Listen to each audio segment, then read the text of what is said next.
All right, so we're back to our regularly scheduled programming. Last week we actually kind of took a break from what we were talking about because it was our annual meeting. So we kind of have a different message for that week. But this week we are back to our series Bumper Cars. Now we started it a few weeks ago. Now, as you recall, this series is around, a very simple metaphor that going through life is a lot like driving in a bumper car. You're just trying to go where you're trying to go, but it just seems like everyone sets out just to run into us and bump into us. And if we're not careful, the bumps of life, because life comes with many bumps, those things will start to change us. That we will begin to potentially become a person we don't really want to be. Because we all react to the bumps a bit differently, right? Some of us, as we get bumped into, become that person who just wants to pull off to the side. I'm just tired of being bumped. If I just sit over here and by myself, they'll all leave me alone. Whereas the bumps keep coming, we get so busy looking for the bumps all the time, we just spin in a circle. We never really get anywhere. But the other thing that can happen is those bumps start to impact our trust in each other. And so there are a couple different ways we deal with that. Right? One way is we decide to become the bumper. You're not going to bump into me anymore. I'm going to be bumping into you first. And I'm in control now because I choose who does the bumping. Or maybe we just don't trust anybody. I'd rather just ride alone. And I'll deal with it, whatever comes up. Because if I have to depend on someone else, they won't drive the right way. And so it's all up to me. So since it's been a couple weeks, I want to kind of fill in just to kind of bring us all up to speed on kind of where we are. So 2 weeks ago was part 2. And in part 2, our focus there was our relationship with God. That there is a God who loves you, who loves us, who loves me, even me. And he wants to walk with us, and he wants to guide us. And his promise is that if we put our faith in Jesus, that he will actually write his guidance on our hearts. Right? That innermost part of us, that his spirit dwells within us. That's his promise. So the week before that, our part 1, our message was actually called Staying Heart Healthy. And our focus there was this importance of having this kind of healthy heart in terms of our true self, of our inner self. And so in that, we talked about a couple of really important things. First of all, what are the signs that maybe our true self, our inner self, is getting unhealthy? What are the things we look for to help us to know that maybe we're not quite the person we want to be right now?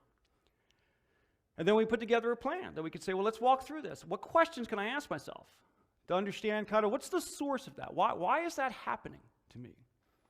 And then once I understand why it's happening, I can start to make changes to deal with it.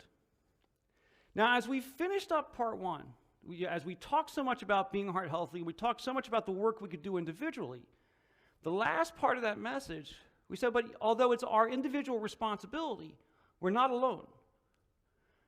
Because we have a responsibility to one another as a church family, to help each other in that journey, to help each other develop our hearts to be healthier. We closed actually with this verse. And let the peace that comes from Christ rule in your hearts. For as a member of one body, you are called to live in peace. So Paul's saying that we want to have peace within us. But a key part of peace in our lives is peace within us and peace with one another. And although that's certainly important through all of our lives, he was talking specifically to a church. He says that you need to have peace with one another. You need to be on the same page with one another. So that's our jumping off point for today. So today, as we wrap up the series, it's share the ride. Are you willing to let somebody else drive once in a while? Are you willing to go along with what someone else wants to do once in a while? Because what I really would like to do today is look at this idea of relationships in general, but focus on relationships within the church. Because I think the thing that we'll find is that as we walk through this morning, that a church can only do all that it's called to do if it's healthy. And the only way that a church can be healthy is if people inside of it are healthy. And to be clear, I'm not calling anybody out. I have a lot of work to be healthy as well. But it's the journey that's important. It's that willingness to do the work to be healthy. And there's something that happens in that process. That when we're willing to do the work to be healthy as individuals, when we're willing to do the work to be healthy as a church, that God just works in that. He does something amazing in that. That God never expects us to be perfect. He never expects us to have it all worked out. He'd be disappointed all the time if he did, right? That sounded really condemning. I didn't mean it that way. I actually meant that as a joke, just to be clear. Well, I'll speak for myself. He'd be very disappointed in me if he expected perfection, because it never seems to show up. But somehow our relationship with God is not about being perfect. It's about making our best effort to do what we can do. So that's what I'd like to talk about today. So as we go through this, and this idea of healthiness, and particularly a healthy church, the importance of relationships, to be in a healthy relationship with one another. Because I think that we're actually built to be in relationships. And trust me, I'm the guy who wants to go it alone. I am the guy who wants to kind of do it my way. And it's really hard for me to choose not to do that.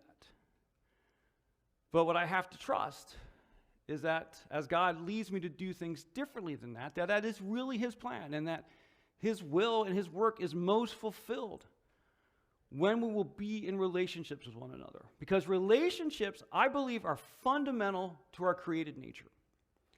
That it's actually how we're built. Now, where would I even get an idea like that? Well, turns out it's been there from the beginning.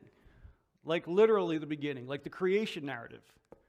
Right? If we go all the way back to the book of Genesis, and as we walk through the creation narrative, as God begins to create mankind, it says, then God said, let us make mankind in our image, according to our likeness. So notice he mentions both image and likeness. Being made in his image means that his fundamental nature is our fundamental nature, our created nature. And likeness means that, yeah, we're not identical to God, but that we should bear some resemblance to God. So what that tells me, that if our created nature is based in the nature of God, that if we can understand a little bit about God's nature, we can start to understand more about our human nature. Because I think that when we are at our very best as people, the nature of God shines through. And when we are at our very best as a church, the nature of God shines through brightly. And we can see something really fundamental and really important about God's nature in this one verse. And it has to do with how God refers to himself. Us and our. He refers to himself in the plural. Now, we're Christians, right? If you're a Jesus follower, you're a Christian. Christians are supposed to be monotheistic, just one God. So why is this plural? Right? This isn't some alternative version of the Bible I've pulled out. Right? This is the, I think it's this one. This is the NLT, right? So it's a standard English translation. So what's happening there?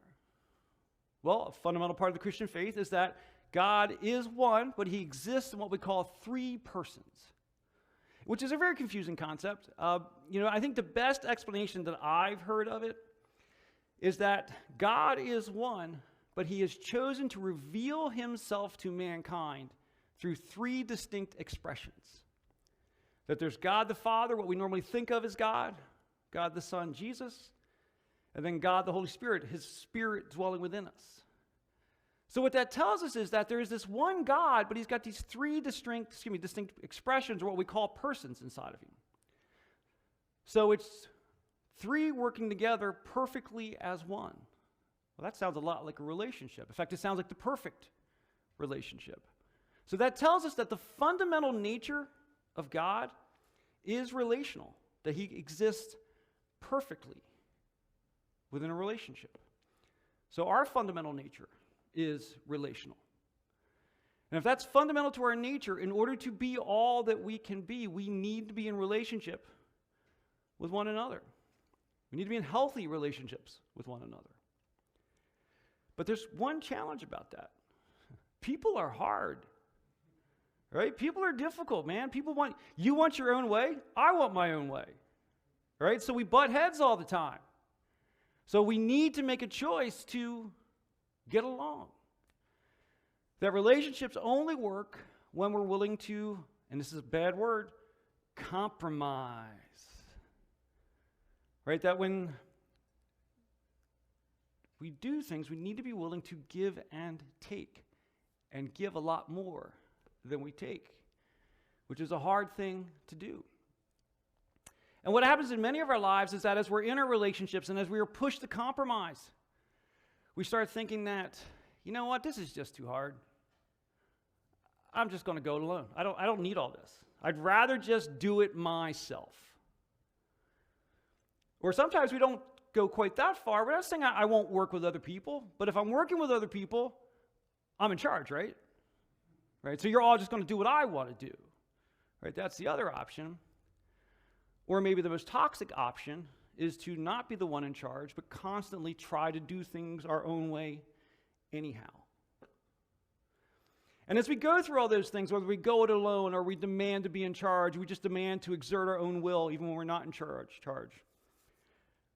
We kind of go, oh, I'm sorry, I'm just a perfectionist. That's just kind of how I am. I'm sorry, it's just how I am. I'm sorry. I'm going to keep doing what I'm doing, but, that's just how I am. And that creates challenges for us.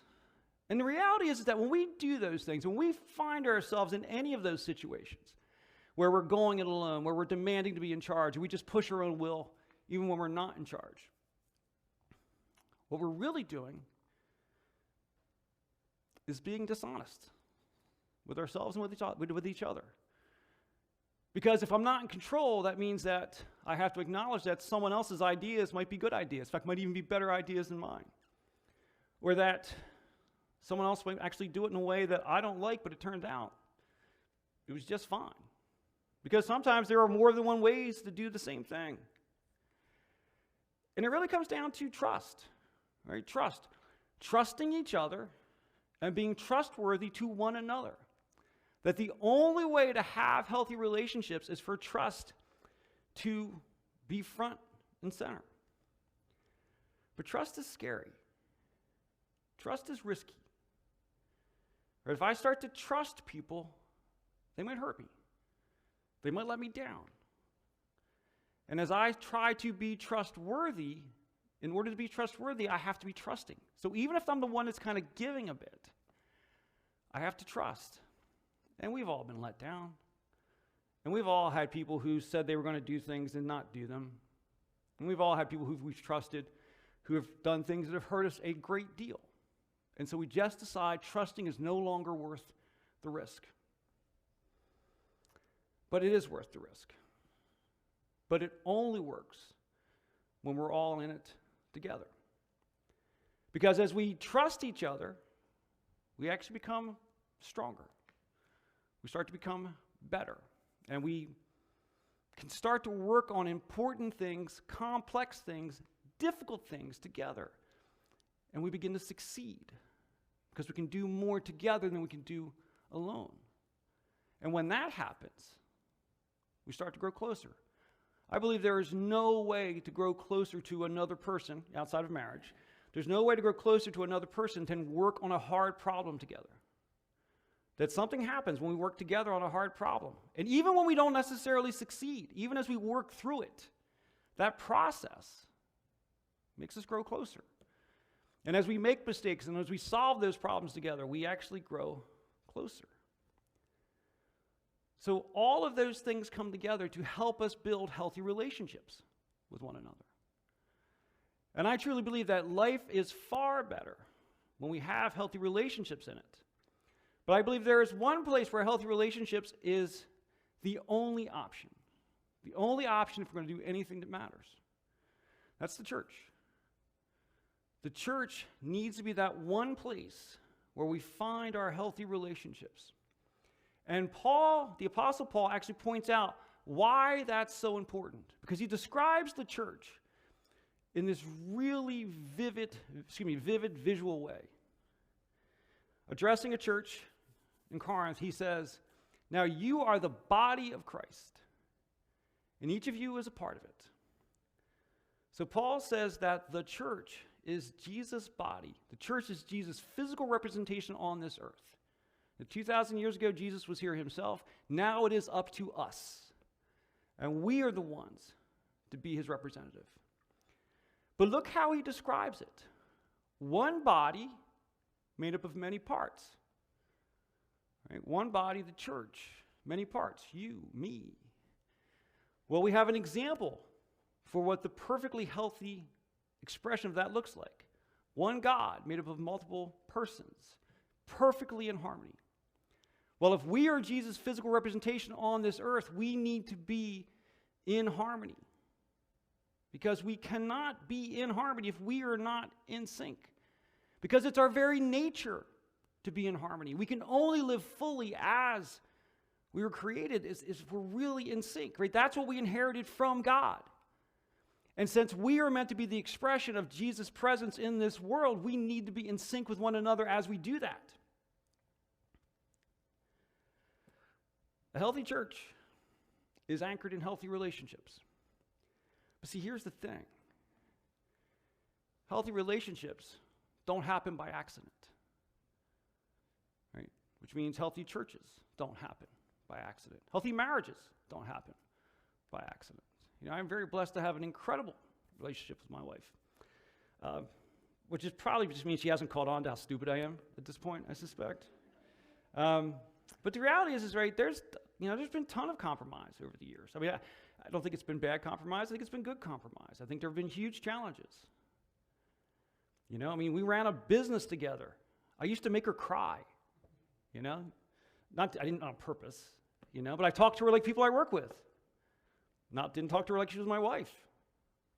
And I had to learn that, yeah, I do work with her, but she is still my wife. I owe her that respect, right? She toughened up a little bit too, though, so. Right, but the reality is that we've got to do those things, right? We've got to choose. We've got to choose healthy relationships, right? Nobody stumbles over and falls into a healthy relationship, right? We actually choose it. We work at it. So we need to do that as a church as well. Which means that we need to be willing to work together, that we all need to be willing to let go of a bit of control.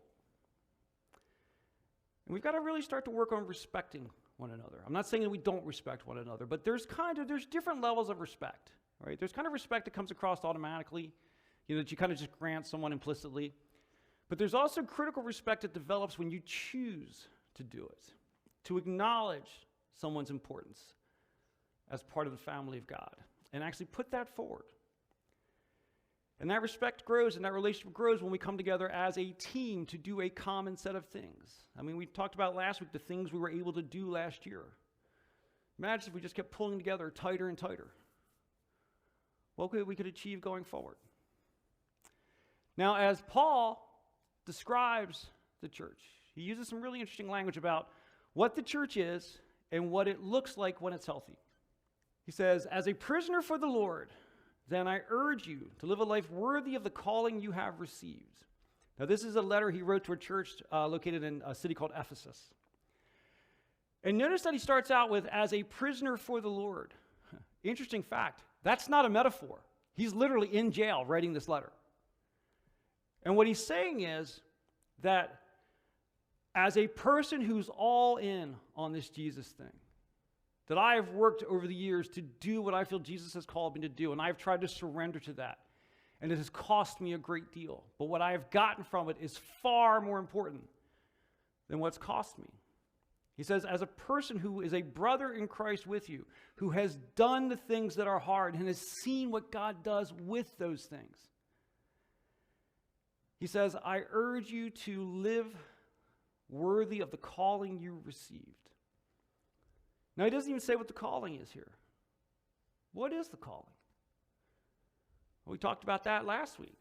We all have the same calling, right? Jesus gave us instructions just before he left. He said, go and make disciples of all the nations and teach them what I have taught you.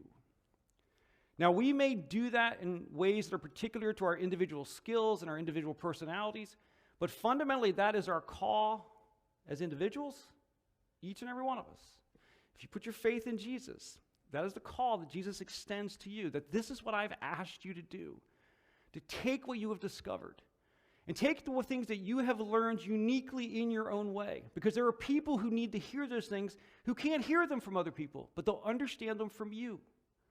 That when you actually use your gifts and your personality and that expression of who you are to talk about what you've seen and what you've experienced, you will reach people in a way that no one else will reach them. You will reach people in a way that I could never reach them. He says that's the calling on your life. But also, the calling on the church is to collectively pull together to do that. That when we work individually, we achieve one level of impact. When we work collectively, we achieve a full, multiple orders of magnitude greater level of impact. That's the calling that we all have. And it's a calling that can only be fulfilled when the church is in harmony, right? Unified around the common goal. And Jesus was really clear what that common goal is. He didn't give us a pick list. He said, go and make disciples and teach them what I've taught you. Which means that we need to be unified around that common goal, and we need to be working together within the church effectively. And we can only do that through healthy relationships. In fact, he goes on to say that harmony is so important. I'm going to tell you what you need to do to achieve it. And he does it effectively in one sentence. Be completely humble and gentle. Be patient, bearing with one another in love. Humble and patient. What does that look like? It means put our own will aside. Don't push. Right? Be willing to go along. Give people time. But bearing with one another. What does bearing with one another mean? It means putting up with each other. Right? Put up with each other. Recognize that everybody's in a different walk in their journey. Everyone's in a different place in their journey. And some people are really annoying. Right? But put up with each other. Because it's worth it. It's worth it to express life and love that way. In fact, do all this with love. But now none of this is easy. Right? None of this is easy. Because what Paul appears to be saying is, don't go around demanding your own will. Right? Demanding your own will, demanding your own way is inconsistent with what Jesus taught us. It's inconsistent with how he expressed relationships. And this is really important to Paul, because Paul feels really strongly about this, because Paul doesn't just write this to the church in Ephesus. He actually writes very similar things to multiple churches, sometimes even less nicely than he writes it to Ephesus. Because in a letter to a church in Philippi, he says the same thing, but he says it way more bluntly. So writing to a different church, a church in a city called Philippi, it says, do nothing out of selfish ambition or vain conceit. Rather, in humility, value others above yourselves, not looking to your own interests, but each of you to the interest of others. Selfish ambition and vain conceit. He's not pulling any punches there. He has seen something happening in that church that concerns him. He says, you got to let that stuff go. You got to avoid that temptation to demand your own way. And the way you do that, just like he said in Ephesus, is humility. And then he says something that's unimaginable. Put others first. Notice he doesn't say see others as equal. He says put others first. Right? Give in to their desire, their need. Right? Put that front and center.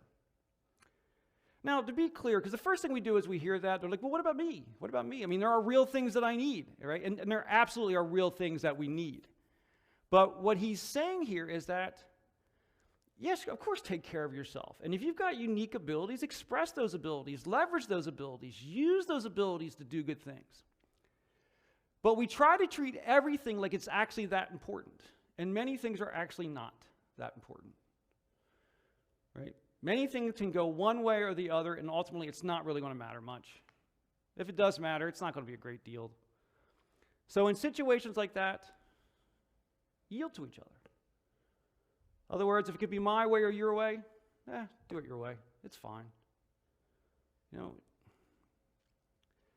Of course, there are situations where there are objectively good reasons to do something a certain way. And certainly that's the case. If you're building a building, there are right ways to build a building and a wrong way to build a building.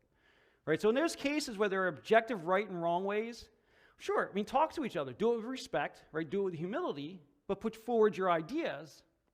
But I want it my way is not an objective reason, right, for doing something. We've always done it that way. It's not an objective reason for doing something. But an objective reason is there's something measurable that can be achieved by doing it a different way. But even in that case, yield to one another. Do it with humility. Do it with respect. Right? So writing letters in the first century was like an expensive undertaking. Right? The paper was expensive, the resources were expensive, and the letter was carried by someone individually. So why is Paul using up such expensive resources to say these sort of things? He's already said it once. Why is he saying it over and over again? Because Paul understood human nature. And he knew churches, like any other organization, are prone to infighting. That churches are prone to a problem. They have people in them. And people bring problems, right? Or I should say challenges. People bring challenges, right? People want their own way. People want things their own way. They want to do things the way they want. And Paul knew that too much of that would destroy the church. It would actually destroy it from within. It would actually keep the church from doing the one and only job that it has, reaching the people around them. So Paul's point is that if we want to really make a difference, we have to embrace these characteristics that he has described, right? That we need to embrace humility. We need to put care for others first. If we don't, it undermines everything we've been called to do. It undermines what we are individually called to do in our lives, and it undermines what we are able to do as a church. That for the church to succeed, the church has to have a mindset of oneness, and each person in the church has to have a mindset of oneness. But that mindset doesn't come easy because it's built on humility. And speaking just for myself, humility is hard. Not because I'm so perfect, I'm just that flawed. Although I do pretty well, right? But I'm incredibly flawed, as you're watching right now, right? I'm incredibly flawed. We all have our own flaws. And so what we try to do is we try to use bigness, boastfulness, pushiness to try to hide those flaws. And Paul says, don't do it that way. Embrace humility. Be honest with one another. Because if we will all embrace humility, God will do something amazing with that. But see, here's the challenge. Humility is kind of like a muscle that if you don't work it, you don't really get very good at it. But thankfully, I have a plan, right? Every part of this series, we've tried to have something you could take home and do. I guarantee you this is the least favorite. Right? I've got 4 things we can do to begin to develop a mindset of humility. And I'm not asking you to do anything I have not done. I have actually done every single thing on this list at some point in my life. I'm not saying I'm better. I'm telling you that it's hard, and I know it. But I also know it's worth it. It changes the way you see the world. So 4 concrete things that we can do to develop a mindset of humility. The first one's going to look like a joke, but it's not. For the next 7 days, obey all traffic laws, including speed. It's hard, right? I almost cried the first day. This one drive took so much longer. I couldn't believe it. But why does that matter? Because when we break traffic laws, what we're saying is that, yes, I know as a society we've agreed on these rules, but those are for other people. Right? I'm going to actually follow those rules. I'm not saying for the rest of your life. Just do it for a week. It'll change you. It really will change you. And you'll realize how often you're doing it. Because that means if it's 55, you don't do 56. In fact, I would do like 53 or 54 to try not to float over, which was killing me, honestly. You know, or when you come to a red light to make a right turn, you completely stop. You don't have to remember your driving test to even do this, right? Many of us have broken some of these laws so long we don't even remember what they are. But it changes us when we do it. Because what I'm saying is, or what we say to ourselves is that, yes, I'm completely capable of doing this any way I want. But for the next 7 days, I'm going to yield to what we've agreed to as a society on how these things are going to go. And that changes us. So now the next one is actually, I think, probably one of the easiest ones on the list. What's that thing you like to control? You know, is it the TV remote? You know, are you the one who always picks where we go? Are you the one who always drives? I was going to say for the next 7 days, let someone else do it, but I figured that would just be too much. But the next time it comes up, right? You know, hand the remote over. You know, hand the car keys over. Next time when someone says, where do you want to go for dinner? You go, you pick. I don't care. All right? Just let it go. Right? Because what are we doing? We're choosing to put someone else, we're choosing to yield to one another. Right? Ultimately, it doesn't matter. You know, there's something we gain from having that control, but it doesn't really do anything. So let's yield to one another. Let's let someone else do it. Now, of course, I'm not going to stop there. As I said, there are 4. The next one is going to be easy for some, hard for others. File your taxes 100% honestly this year. Do it, right? I mean, how many times do we, that's a valid deduction. You know, 52 really is 100. That's rounding up, right? You know, sort of thing, right? Do those things. Now, if you do standard deductions, it's going to be a little easier for you. But there's just an exercise, again, in the fact that, you know, we can make all kinds of reasons why we do what we do with our taxes. Government's inefficient. They're just going to waste the money anyway. But the reality is that as a society, we have agreed to conform to these rules and to these laws. So for just 1 year, do them 100% honest. I know for me, I never went back after I did that. It makes a big difference, somehow. And then the last one. This may be the hardest of all, actually, now that I think about it. First and last are kind of the hard ones. Do a project someone else wants to do, and do it their way. Don't try to fix it. Don't try to upgrade it. Don't try to improve it. Shut your mouth and do what they ask you to do.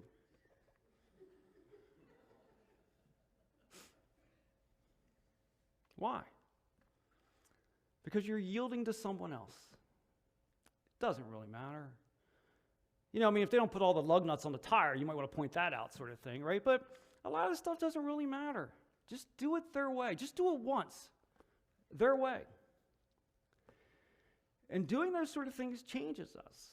And I will put this slide back up at the very end if you want to grab a picture of it with your phone, because I know you're all dying to do all 4 of these right now. But I have done them all. I have done them all. And they all were a big part of changing me. Because you think I'm a pain now. You should have seen me before I did all this stuff. All right? I know that I am not the poster child for humility. I get it. I'm trying, I really am. You know, but I believe that the call that Jesus has placed on our life is huge, and it's important, and it's more important than anything else. Nothing else we do matters as much as that. Doesn't mean we have to all, become monks and just kind of live these cloistered lives. It's quite the opposite. I think what we are called to do is live real lives with real people, dealing with real problems in real ways. And we live in a world that's hurting and that's broken. And we know the only one who can make a difference. And we can only do that when we come together. We can only do that when we embrace humility and love for one another. And as we do these sort of things, something else starts to come to mind. We don't realize how often we are exerting our will and control over small things. And somehow exerting our will and control over small things makes us think we actually have control. We don't have control. Not in the big things, not in the real things in life. I mean, we can make good choices and we can exercise control. But the reality is God is the only one who actually has control. And as we do these things, we start to see that. And as we walk this way, it starts to change us. And it empowers us to do the most important set of instructions we have ever been given. Go and make disciples and just teach them what I have taught you. You don't have to have it perfect, not me, as Jesus has taught us, right? You don't have to have it perfect. You don't have to nail it, but I guarantee you, you know what you need to know to talk to the person that God puts in front of you. Because he's not looking for perfect people. He is not looking for people who've got it all memorized. He's looking for people who've embraced the change that God has introduced into their lives and is willing to share it with someone who wants to hear it. That is all he asks us to do. So let's be willing to take the steps to do that.